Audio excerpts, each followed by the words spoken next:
Your dominion is so vast, yet your beauty isn't seen. Y'all don't be please accept my prayer.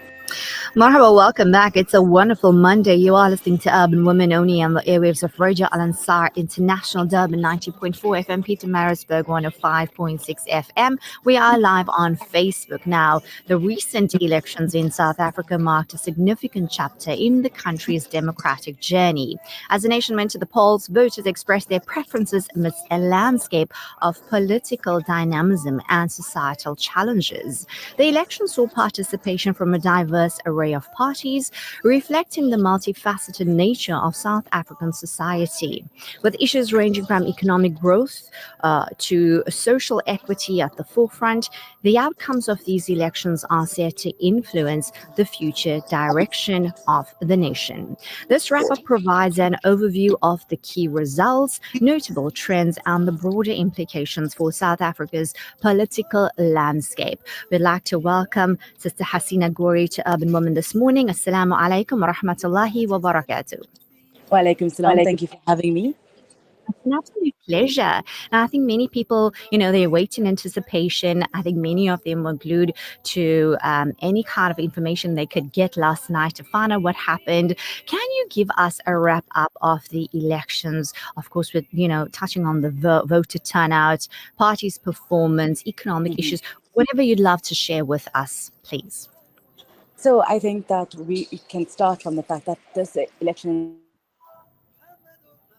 anticipated, really one that we were looking forward to and deemed as equal to the 1994 elections, just by the wide array of political parties that we saw being contesting this election, but also there are a lot of new electoral laws that were brought in. This was the first time that independents could contest in an election. It was the first time we saw so many parties contesting. It was an absolute long ballot paper that was there. Also, we had 3 ballots for the first time in the national elections. Also, you could not vote at a voting station that you were not registered as, which was the first time we ever saw this. So these all were the background of what we saw this election going into. And then we watched those numbers come in, and it was painting a picture that we've been warned of. I think political analysts, commentators warned of this happening, that we'd see the ruling party, was the African National Congress, lose their majority that they've been holding on to for the last 30 years. Since the dawn of democracy, while the ANC's numbers fluctuated over time, that it did not go below the 50% mark. And this election's coming out yesterday officially at just over 40%, which now means that we're in a new dawn of what a democracy would look like. We are uncertain, it's uncharted territory, I think.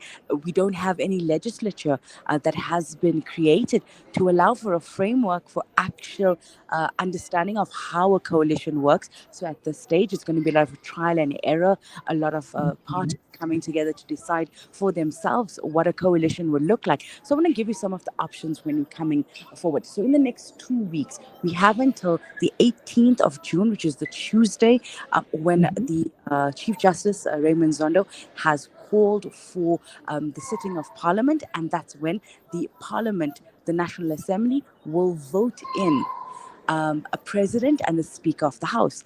Currently, the ANC, if I remember correctly, the numbers, it's 159 seats that they have. They need 201 or 200 or more to have voted in a president, to have a majority. The DA is close behind at 87.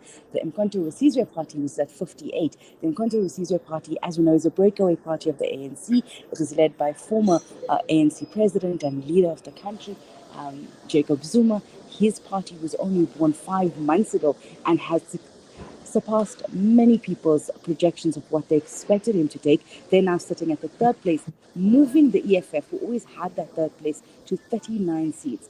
So there are various combinations of allegiances and partnerships or marriages that we can see. So we could see the ANC and the DA and the IFP coming together. We could see an option of the ANC coming together with the EFF and Umkhonto weSizwe, or the EFF and the IP. Then there's a formation of a government of national unity. That's when you can ask, you can see the ANC inviting all the parties that represent in Parliament to sign an agreement to support each other.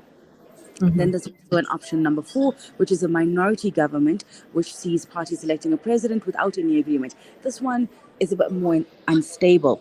So right now, there's unsure which one is going to happen. We've heard different parties, the EFF on Saturday saying that they're open to a coalition. Before they said that if they had to go into a coalition with the ANC, they wanted President Cyril Ramaphosa to be removed as a president. They're saying now that they'll agree to that. Some of them asking for different formations of leadership and power. You might find that there'll be a party that will be given, say they'll give the ANC their support, but want maybe the finance ministry, they want the Gauteng premiership. So it's uncertain. Also remember that this is not just the ANC having to create a coalition to run national governance, but also 3 of the provinces. So you're looking at Gauteng, KwaZulu-Natal, which is a huge one because they're in the opposition in that specific space, and also in the Northern Cape. And what we can expect is that the ANC, who's already been having meetings, since Saturday, Sunday, already having formal and informal talks, that they could make one decision that will surpass across all the different provinces. So a lot at stake here. I just saw a tweet earlier this morning from Gayton McKenzie, who is the Patriotic Alliance. They're also looking as kingmakers because they did garner some support that can be used, to get them also some power. And they said that they will be going into a coalition talk this morning with the ANC, but they will not, leave their fight for the removal of mass deportation, because that was what one of their manifestos were, saying that they will hold on to that specific mandate of theirs. So we are really, in uncharted, exciting times. But what we need to be also cognizant of is that this is what a democracy looks like. It is to allow for a multitude of people to have say, a multitude of different ideologies. And I think that we can give the ANC credit in the way they're handling it thus far, in yesterday and in the run-up to results coming through, being gracious, eating a bit of the humble pie and saying they're hearing and they'll accept the will of the people. But we can also say there's a lot of new parties that have done exceptionally well. BOSA, Rise Mzansi, Action SA, and Patriotic Alliance, for the first time contesting at national level. Then you had Rise Mzansi, first time ever created 18 months ago, getting seats in Parliament, getting seats in the Gauteng legislature. BOSA, which is a DA breakaway party, leader Muse Maimani's party, getting 2 seats in Parliament. So we're seeing a new dawn of democracy, a new shift in politics and parties. Your popular old parties or traditional parties such as the UDM, COPE losing support, COPE not being on the parliamentary seats for the first time since the inception. So these are all quite exciting times.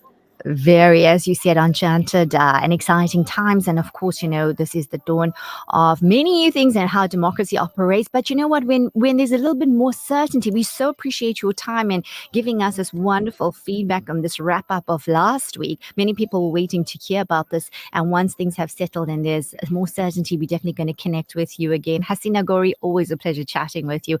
Until then, assalamu alaikum wa rahmatullahi wa barakatuh. Wa alaikum salam.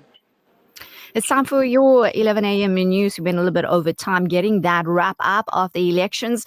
Big times ahead for South Africa. We all are making dua. May it be good for all of us. Ameen. An informative Islamic global